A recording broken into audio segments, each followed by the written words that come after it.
The topic of fatness is one of the most controversial topics on the internet. On the one side, fat people can't even exist online without constant harassment and bullying. Conservatives like Ben Shapiro have created an entire market around calling out fat people and sending his millions of followers to go harass them. However, on the other side, you have some fat activists saying that intentional weight loss of any kind is fatphobic.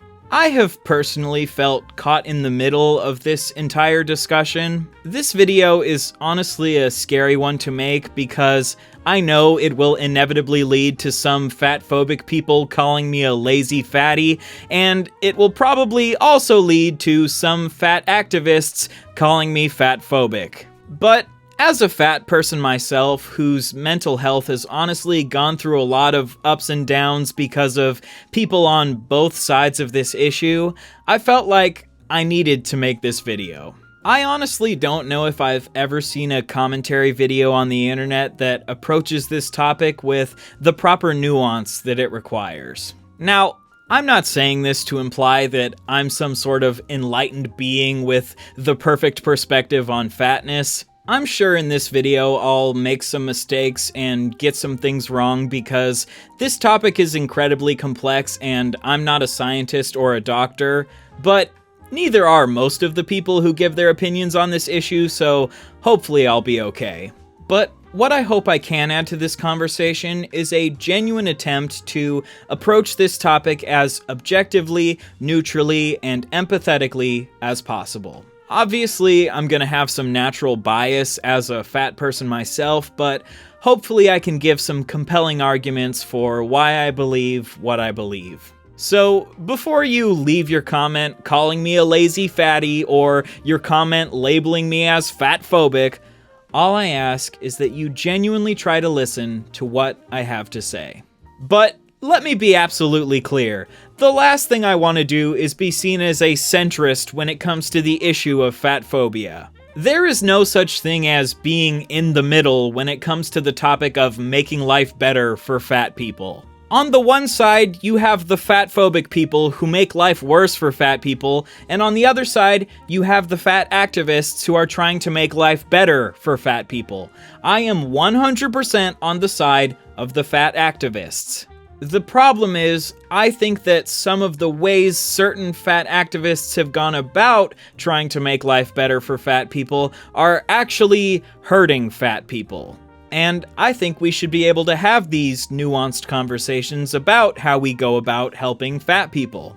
The problem is, some of the times where I try to discuss the nuances of the topic, I accidentally end up enabling the fatphobic people. There have been times where I'm genuinely trying to discuss the nuances of the topic, but my comments end up being filled with fatphobes, which breaks my heart because I fucking hate fatphobes. So I understand that me coming in here saying, we need to discuss the nuances of the topic can lead to some fat people feeling defensive because they would rather focus on dismantling fatphobia, not on discussing nuance. But again, the problem is that I, as a fat person, have felt personally hurt by some of the things that these fat activists have said, and I feel like I should be allowed to speak my mind about this topic, especially as someone who has lived experience being a fat person. I'm gonna break this video down into two sections. In the first half, I'll start by explaining all of the things that I agree with these fat activists about. And in the second half, I'll express my critiques of certain messages that I've seen being promoted by some fat activists. Even if you disagree with me, I hope that you'll at least be able to see where I'm coming from, and maybe, just maybe, we'll be able to find some common ground about how to make life better for fat people. The fat positivity/acceptance/liberation movement is a leftist anti-capitalist movement that came about as a response to the liberal body positivity movement. Liberal body positivity is all about making everyone learn to love their bodies and accept that their bodies are beautiful. They think that as long as each individual person thinks that their body is beautiful, all of our problems will be solved. Now, I don't really like this movement for a lot of reasons. First of all, you don't have to always love your body or think that it's beautiful at all times. Sometimes you're gonna hate your body. Bodies can be real pieces of shit. Sometimes bodies just decide to develop cancer for no reason. Would you ever tell someone, you just need to learn to love your cancer, and then all of your problems will be solved? No! Fuck that! I personally suffer from asthma, and I don't love my asthma, but I am trying to learn to live with it and accept it because it's what I've got and it is what it is. That's why I prefer body acceptance over forcing body positivity. Also, it's completely impossible to convince yourself that you look beautiful every second of every day. Sometimes you're gonna look in the mirror and see an ugly piece of shit staring back at you, and I think that is totally fine. Everyone has a love-hate relationship with their body. Bodies are just neutral vessels that exist to get us through life. Now, don't get me wrong, when you're feeling good and your mental health is in a good place, I think body positivity can be great. Speaking words of affirmation to yourself can have a real benefit. But forcing positivity on yourself can turn toxic very quickly, and it can actually end up damaging your mental health because it can lead to feelings of inadequacy when you aren't able to live up to this standard of constant positivity that you've set for yourself. This is what's known as toxic positivity. Also, like I mentioned, body positivity is a liberal movement, and liberals are individualists and they're capitalists. So if you want to be body positive, then buy this All Bodies Are Beautiful t-shirt, then buy this Kylie Jenner lip gloss so you can feel like a boss bitch, then buy this All Bodies Are Good Bodies wall art, then chant My Body is Beautiful in the mirror 10 times every morning, and then you will never hate your body ever again. This hyper-capitalist version of body positivity ignores that to achieve true body positivity and true liberation for fat people, we have to dismantle the toxic elements of the diet industry, the fitness industry, the beauty industry, the plastic surgery industry, the pharmaceutical industry, the food industry. You can't just go buy a body positive t-shirt from Amazon that was most likely produced in a sweatshop and think that that's somehow gonna improve society in any way. And don't get me wrong, it's okay to buy things that make you happy, but just don't get stuck thinking only surface level, because all of the industries that I mentioned want you stuck thinking surface level. Also, because body positivity is an individualist movement, meaning it's focused on the individual rather than on society as a whole, you regularly hear people saying things like, body positivity is for everyone. Skinny people need to love their bodies just as much as fat people do. And while I obviously agree that on an individual level, every person alive should try to love their body as much as it's humanly possible to love their body, and it is never okay to bully anyone for their body, whether they're fat or skinny, this completely ignores viewing the issue on a systemic level. In general, fat people are much more hurt by fatphobic systems than skinny people are. In society, skinny people are seen as the beauty standard, and fat people are seen as lazy and deserving of ridicule simply for being fat. Solving the issues fat people face isn't as simple as just convincing them all to love themselves. This would be like saying that we can solve racism by just telling people, don't be racist. Racism solved. No, in order to fix racism, we have to dismantle systemic racism. We have to fix the systems that are hurting minorities. The criminal justice system, the housing system, the prison system, the education system, etc. In the same way, if we want to help fat people, we have to fix the systems that are hurting them.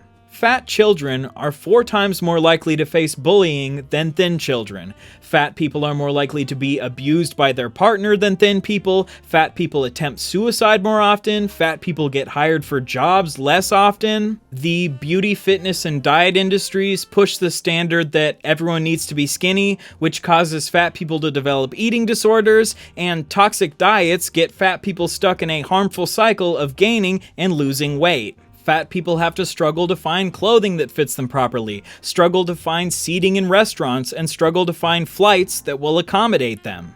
They also face discrimination in the medical field. Fat people often have to pay more for health insurance, and doctors often give fat people incomplete care because of fatphobic bias. Doctors will often tell their fat patients that they just need to lose weight, rather than actually listening to their symptoms. I have actually personally faced this type of medical fat phobia. Last year, I was suffering from a condition called costochondritis, which is an inflammation of the cartilage that connects the ribs to the breastbone. This was causing me excruciating chest pain and even led to nerve damage in my back.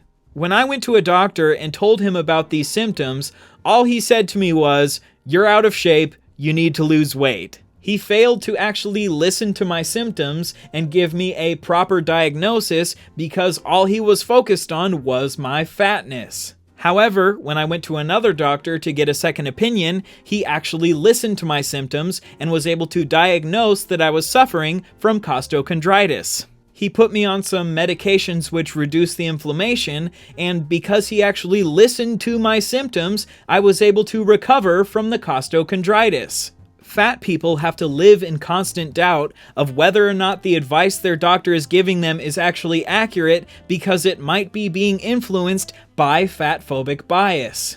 Some people are under the impression that when we talk about medical fat phobia, this means that we think doctors should never encourage their patients to lose weight.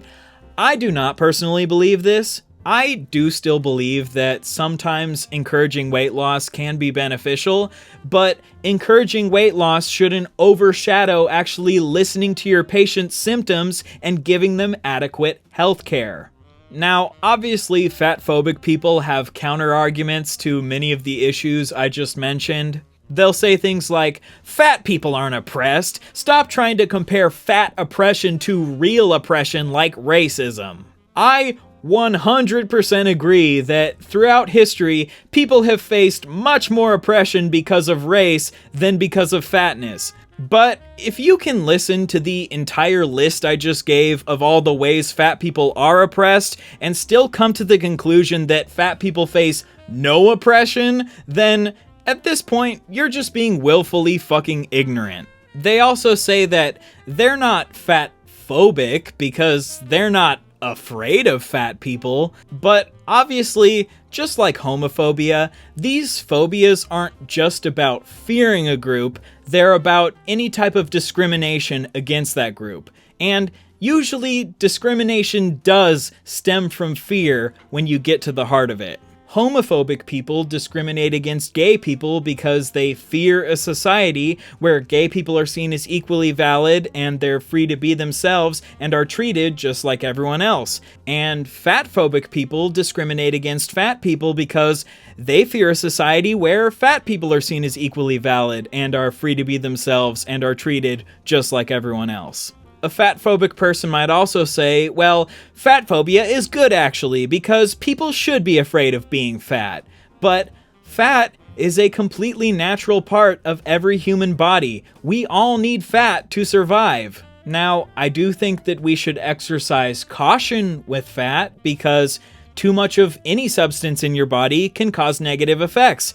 Too much potassium, too much iron, too much sodium, too much of anything. Even drinking too much water can be harmful. But we shouldn't fear fat, because fear leads to things like body dysmorphia, eating disorders, seeing other people as ugly if they're fat, hating other people for their bodies, and constructing systems that do nothing but hurt fat people. They also say that Bullying fat people is actually good because if we bully them enough, then they'll all lose weight and get healthier. They claim that they're bullying fat people because they care about them and they just don't want them to die from a heart attack. This is complete bullshit because bullying has never been shown to actually help people lose weight. This goes against basic psychology. All that bullying fat people does is makes them hate themselves, which damages their mental health, which makes them more likely to eat to cope with their poor mental health, which makes them more likely to gain weight.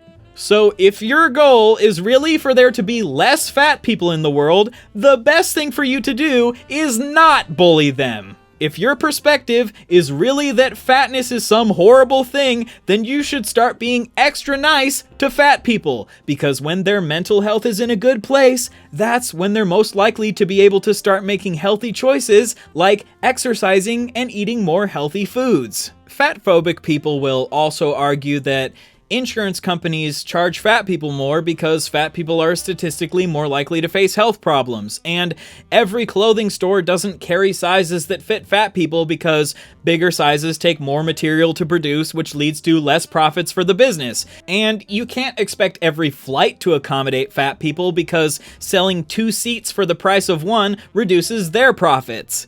Did you notice how all of these arguments were capitalist arguments about profits? I can understand these arguments from a capitalist perspective where your only motive is profit, but I'm anti-capitalist and I think we should create a society where everyone's basic needs are met, so from my perspective, these arguments kind of become irrelevant. But even under capitalism, I still think that being more accommodating and inclusive for fat people is good because I care about making life better for people, not squeezing out every little bit of profit possible for the purpose of lining the pockets of wealthy shareholders.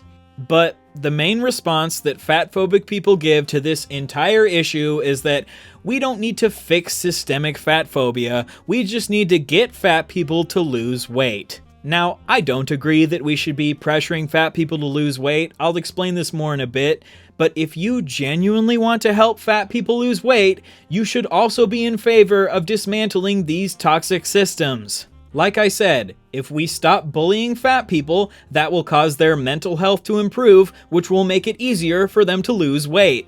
If we stop promoting the beauty standard that only thin people are beautiful, that will decrease fat people's levels of self-hatred, which will also cause their mental health to improve.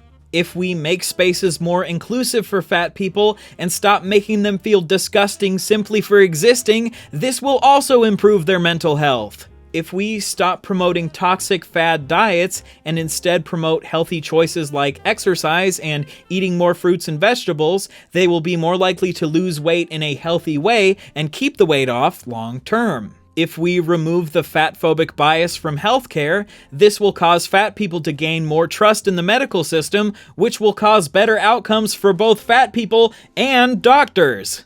In my opinion, this all works on a very simple equation. Treating fat people better leads to better mental health, and better mental health leads to better physical health. Bullying, shaming, and stigmatizing fat people leads to worse mental health, and worse mental health leads to worse physical health. The people who claim to care about fat people, but still insist on bullying them and not making society better for them in any way, do not actually care about better outcomes for fat people. I would even argue that these people actually need people to be fat, because if no one was fat, then who would there be for them to laugh at and feel superior to? Also, I believe that many of the ways we talk about fatness are incredibly reductive. For example, labeling fat people as unhealthy. There are many fat people who are more healthy than many thin people, because overall health is influenced by a multitude of factors. Health exists on a spectrum, and labeling someone as healthy or unhealthy doesn't accomplish anything because everyone is healthy in some ways and unhealthy in others. However, I do agree that it is important to recognize that, based on the data, large amounts of excess body fat, especially visceral body fat which wraps around the abdominal organs, is shown to statistically increase the likelihood of many health issues like joint pain, heart disease, and type 2 diabetes. But talking about it in this way is very important nuance. Simply labeling all fat people as unhealthy is an untrue statement. Many people seem to have a misunderstanding of the health at every size movement.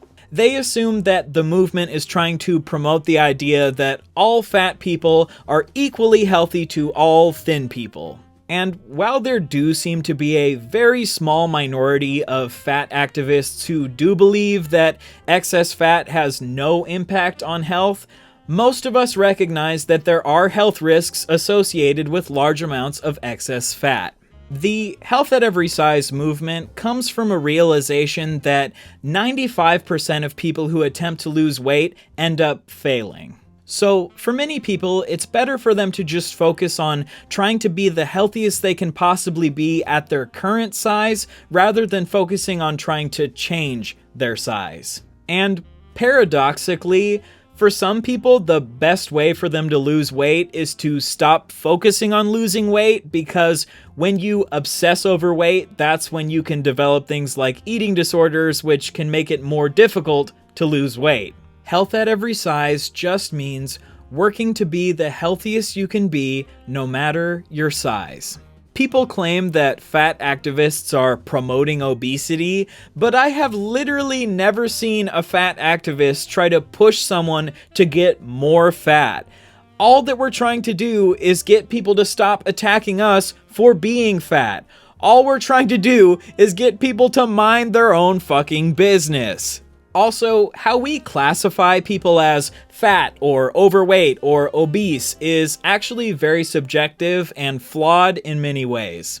The BMI scale, which is used to determine who is considered medically obese, actually originates from measuring the average height and weight of white European males. But this doesn't take into account that other racial and ethnic groups tend to have different body types, metabolisms, and amounts of body fat due to genetic and environmental factors. Using white men as the universal standard for how we determine who is considered healthy often leads to worse health outcomes for indigenous people and people of color. Fat black women especially have to deal with a minefield of bias when it comes to seeking healthcare. Doctors have been shown to, on average, not take women's pain seriously, not take black people's pain seriously, and not listen to fat people's symptoms. So, when you take all of this into account, it is very clear why fat black women statistically face worse healthcare outcomes than thin white men. Conservatives will always whine, "Why do you have to bring race and gender and fatness into everything?" We don't want to have to bring race and gender and fatness into everything. We want doctors to treat everyone equally. Examining discrimination isn't bringing race into everything. The sexist, racist, fatphobic doctors are the ones who are bringing race, gender, and fatness into everything. As I mentioned before, even if large amounts of excess body fat do statistically lead to worse health outcomes, it is not reasonable to try to pressure every fat person into losing weight when they don't want to. Health exists on a spectrum, and if someone is perfectly happy with how healthy they are now, I'm not going to try to pressure them into getting healthier. If someone doesn't want to be healthy, that is between them and their doctor.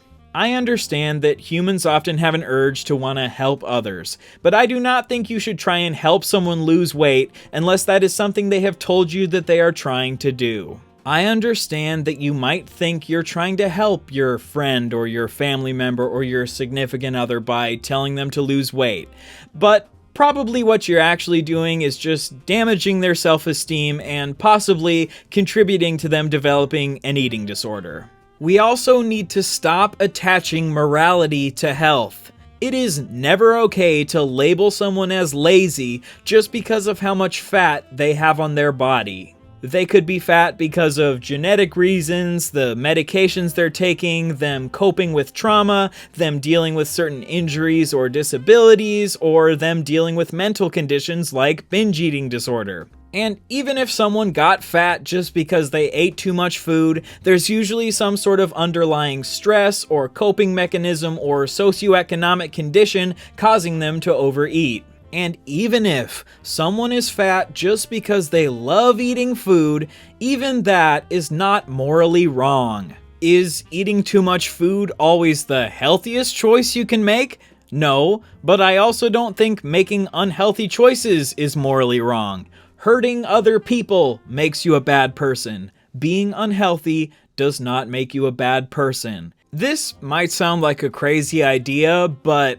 don't ever call a stranger lazy because you don't know anything about their fucking life. Dividing fat people into the weak, lazy fat people who don't have the mental strength to lose weight and the good, disciplined fat people who are strong enough to lose weight is actually incredibly ableist, because what you're doing is morally condemning people based on their mental ability, especially if someone is suffering from an eating disorder, because an eating disorder isn't something you can just make magically disappear by being a hard, strong enough worker. The idea that people need to always be grinding and pushing towards self-improvement is actually a product of capitalism, because under capitalism, being more productive leads to higher profits, but with real people who live complex lives, sometimes the best thing is to slow down, take a break, and focus on recovery and mental health.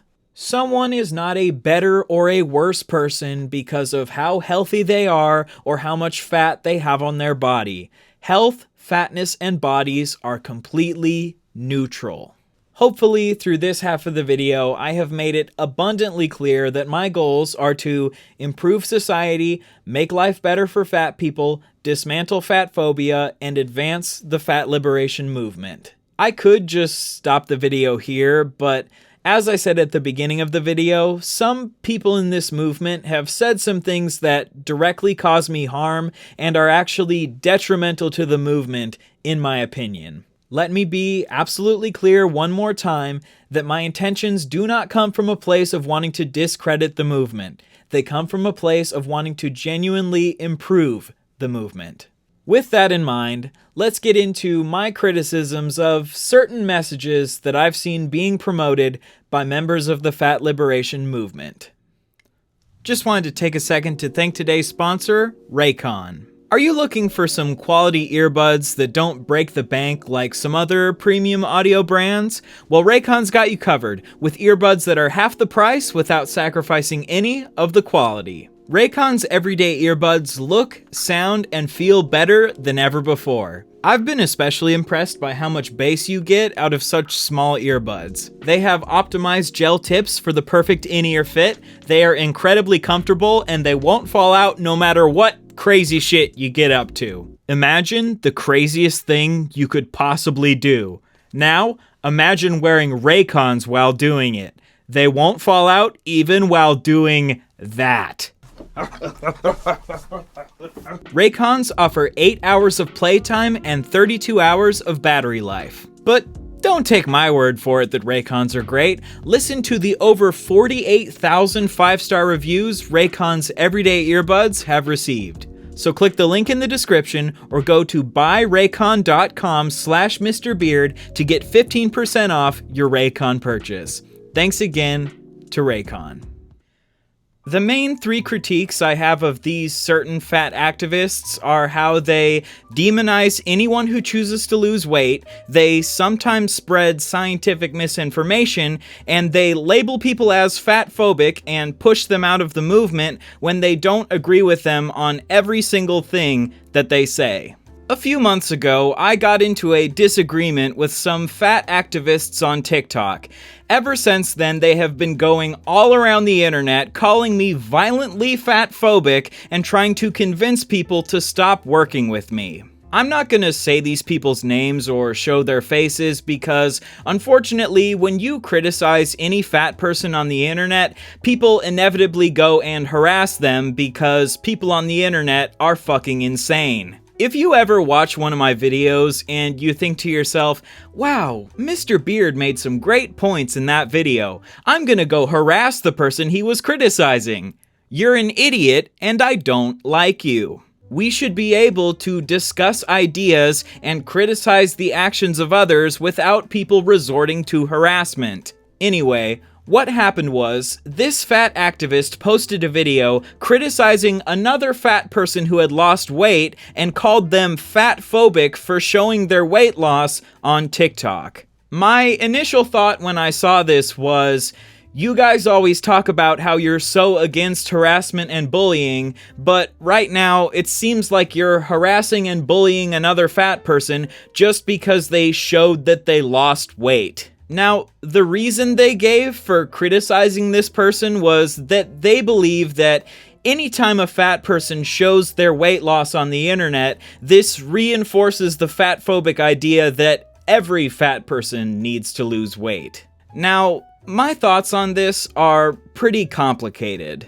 As I mentioned before, I believe in body neutrality. I think bodies and health are completely neutral. I think someone should be able to gain weight, gain muscle, lose muscle, get surgery, or not get surgery without facing ridicule. However, we do have to acknowledge that people don't exist in a vacuum, and because we live in a fatphobic society, there is intense pressure from society to lose weight, so when you broadcast to the internet that you are losing weight, this can subconsciously reinforce the idea that you think all fat people should lose weight.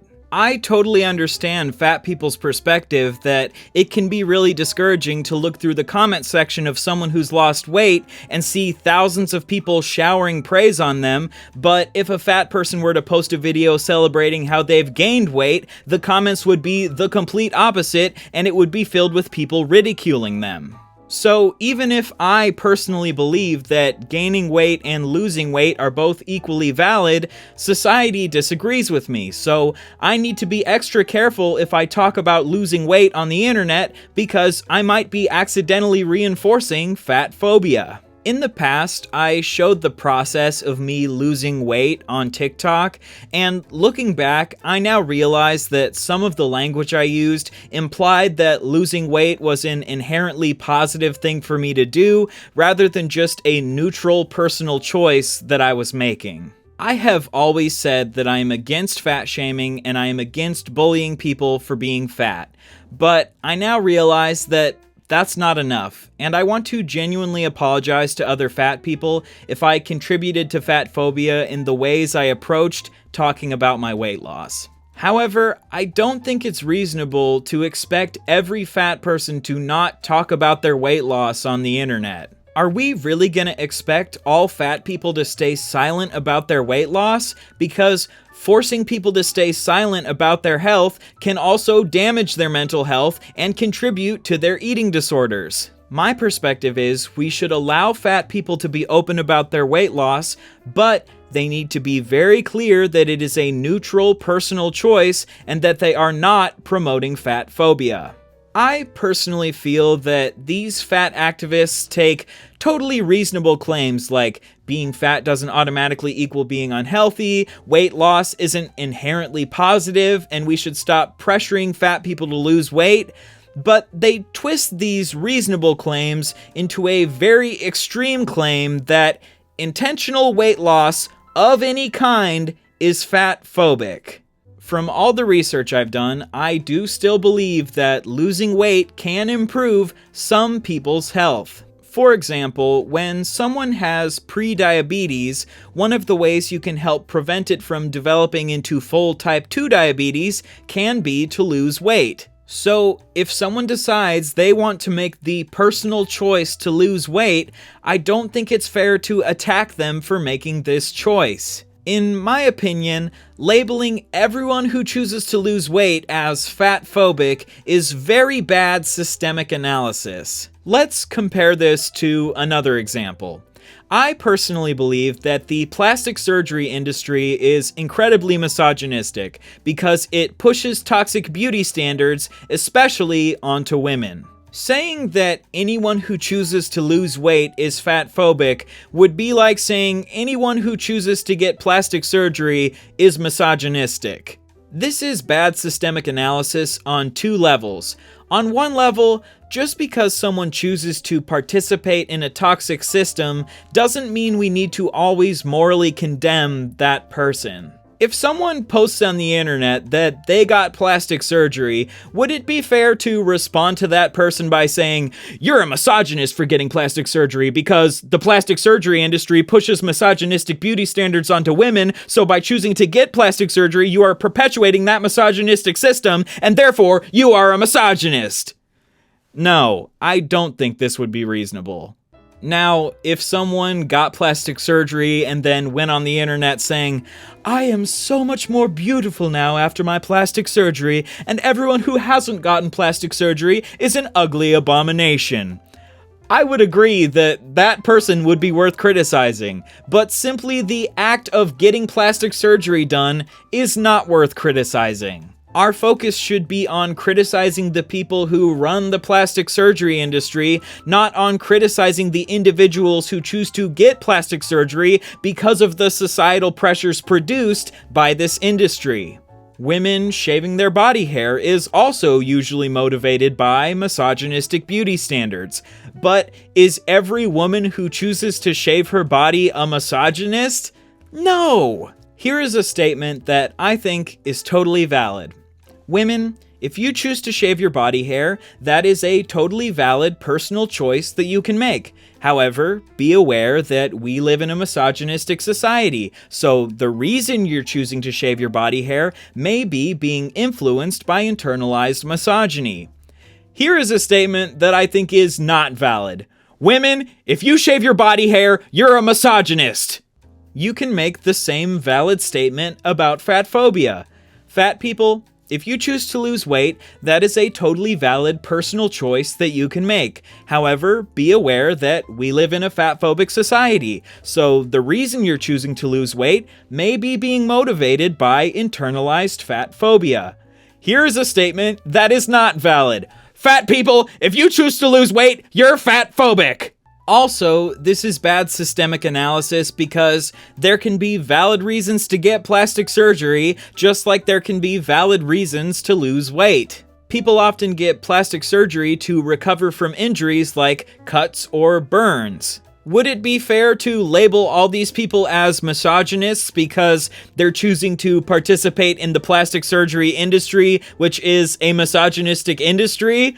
No, of course not. In the same way, some fat people lose weight for valid health concerns. Is it fair to label these people as fatphobic for addressing these concerns? No. Should we pressure all fat people to lose weight? No. Is weight loss the right choice for every fat person? No. Is weight loss often motivated by fat phobia? Yes. Do doctors often pressure fat people into losing weight when it's not necessary? Yes. But does this mean that intentional weight loss of any kind is fatphobic? No! The majority of the fat activism that I've seen being done is on TikTok. And I understand that the TikTok algorithm encourages people to be as inflammatory as possible and to keep their videos as short as possible. So I understand the urge to want to post a hot take on TikTok where you tell people that losing weight is fatphobic. But when you talk about these topics, you have to approach them with proper nuance. And I'm not saying that you need to approach these topics with nuance to protect the feelings of thin people. Fuck that. You need to approach these topics with nuance because when you tell fat people who are trying to lose weight for health concerns that they're just doing it because they're fatphobic, that can really damage their mental health. I agree that telling strangers that they need to lose weight can be extremely damaging, but telling strangers that they need to not lose weight can also be extremely damaging. Why can't we all just leave each other the fuck alone? As I mentioned before, 95% of people who attempt to lose weight end up failing. These fat activists take this data and then make the claim that it's impossible to lose weight, so everyone should just stop trying. However, something being impossible and something being improbable are not the same thing. For example, according to Alcoholics Anonymous, 87% of the people who attempt to get sober from alcoholism end up relapsing. Would it be reasonable to take this data and then make the claim that it's impossible to get sober from alcohol, so everyone should just stop trying? No, of course not.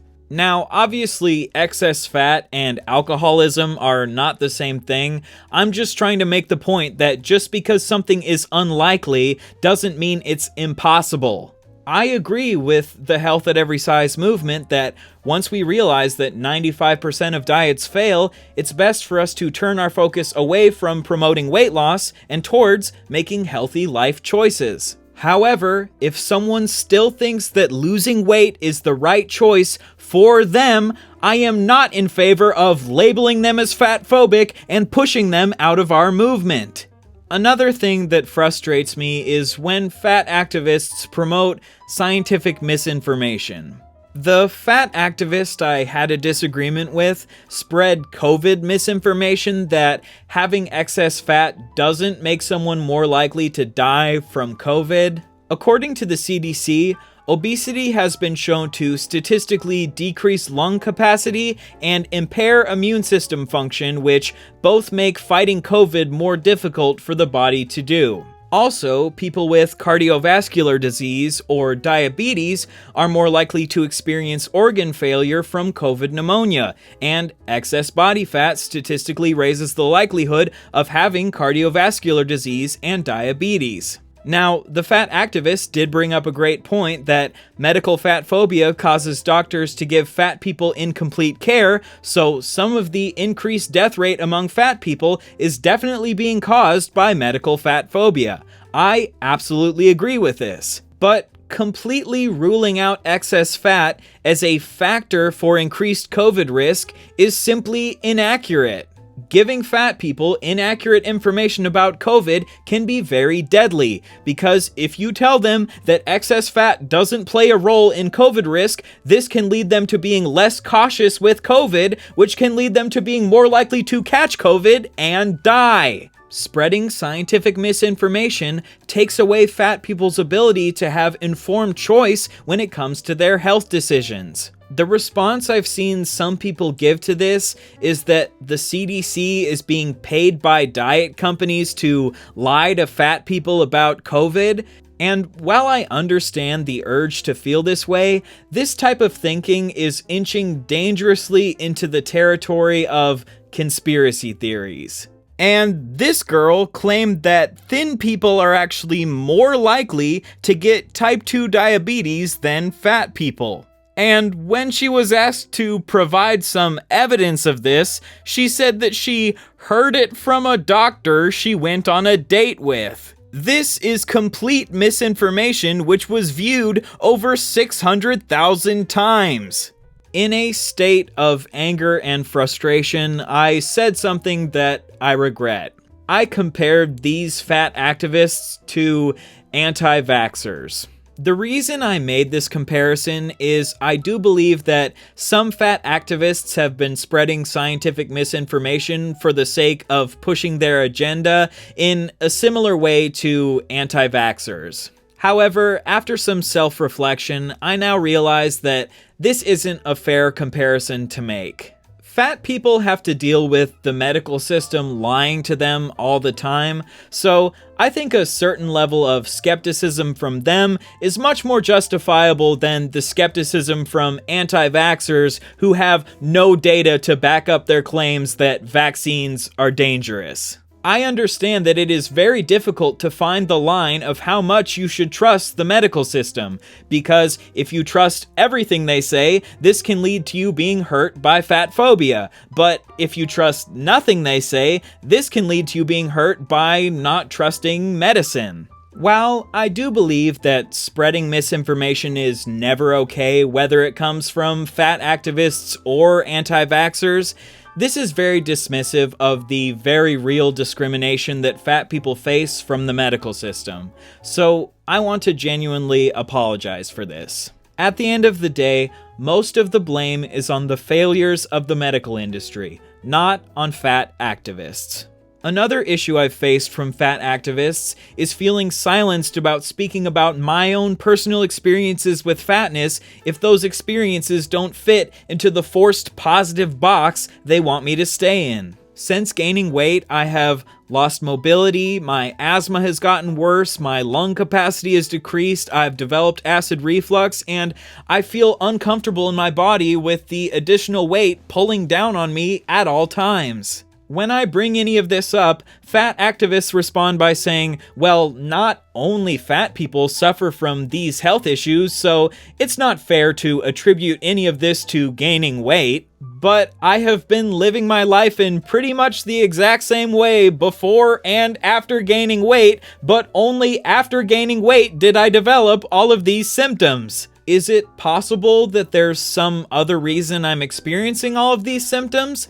Possibly, but forcing me to rule out weight gain as a factor altogether feels very dishonest. When I mention how now I get out of breath just by running up the stairs when I didn't used to, they respond by saying, well, there are a lot of fat people who don't get out of breath by running up the stairs. And yes, that is true, but this is my own personal experience. If I were to do more cardio exercise, I could increase my lung capacity and not get out of breath as easily even if I didn't lose weight. But because I added an extra 60 pounds of weight to my body, and I didn't increase the amount of cardio I was doing to offset this weight gain, it makes logical sense that now my lungs have to work harder to accommodate the extra 60 pounds of weight, which causes me to get out of breath more quickly. Fat people statistically getting out of breath more quickly than thin people is something that is easily observable, so I don't understand why we have to pretend like it isn't. Now, is getting out of breath more quickly an inherently negative thing? No. Like I said, all health is neutral. But if I want to lose weight so I don't get out of breath as quickly, it seems insane to label me as fatphobic for wanting to make this personal choice. Are fat people the only people to have acid reflux? Of course not, but fat people are 3 times more likely to develop acid reflux, so if I want to decrease my likelihood of developing acid reflux, I should be able to make that choice. I have seen fat activists who say that anyone who is trying to lose weight should unfollow them. And the girl who I got into this whole disagreement with, who called me violently fatphobic, made a video saying that she finds joy in watching fat people fail on their weight loss and gain the weight back. How could you ever think it's okay to find sadistic pleasure in watching people fail something that they think is the right choice for their body? These fat people are often suffering from eating disorders, and the reason they end up gaining the weight back is because of their mental health struggles. You claim to be an advocate for mental health, and yet you find sadistic pleasure in watching other fat people struggle with their mental health? Can you not see how wrong that is? Do you not see how this could make a fat person like me, who is trying to lose weight for personal reasons, feel crushed? Because on one side, I have fatphobic people telling me that I'm not welcome if I don't lose weight, and on the other side, I have you telling me that I'm not welcome if I do lose weight. Do you not understand how isolated that can make a person feel? Look, I'm used to feeling ostracized by fatphobic people, but to have the people who are supposed to be on my side telling me that I'm not welcome has honestly taken a real toll on my mental health and honestly made my binge eating disorder worse. You claim to advocate for fat people, but seeing these videos genuinely hurt me and made my life worse. Are you gonna take responsibility for that, or do you not care because I'm not one of the good fat people who isn't trying to lose weight?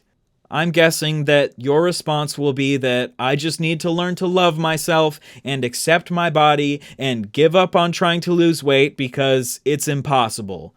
But I'm sorry. You can't take away my bodily autonomy in an attempt to force me to love myself. I've had fat activists condescendingly tell me that I'm a self-hating fat person who panders to thin people and they hope that someday I'll learn to love myself. But I am absolutely not pandering to thin people. Fatphobic thin people can go fuck themselves. Loving yourself and wanting to make personal changes to your body are not mutually exclusive. And if I want to change my body, that is my choice, and it is not your place to comment on it. I will do everything in my power to make life better for fat people. But my body is my business, so stay the fuck out of my business. I don't know what to say at this point. I guess I just need to accept that some people are going to think that I'm fatphobic no matter how much I try to explain myself. I wish that these people didn't make me feel so sad, but it is really tough having the people who are supposed to be on your side working together with you, calling you fatphobic and trying to ruin your life because of it. I have always been against bullying fat people, but now I realize that I wasn't approaching these topics with proper nuance, and I am sorry for that. But I still believe that when you attack fat people for losing weight, you are still bullying fat people. Just because you're bullying fat people from the perspective of being against fatphobia, you're still making life worse for fat people. All I really want is a world where people of all shapes and sizes can be free to be themselves without shame, make whatever choices they think is best for their body, and live free from discrimination. If after watching this video you still think that I'm a violent fatphobe who needs to be deplatformed, I respect your perspective. I can't force you to feel a certain way about me. I just hope that in this video I was able to adequately lay out all my thoughts on this issue, and I hope that moving forward I can work together with fat activists to create a better world for fat people. Thank you for taking the time to listen to what I have to say.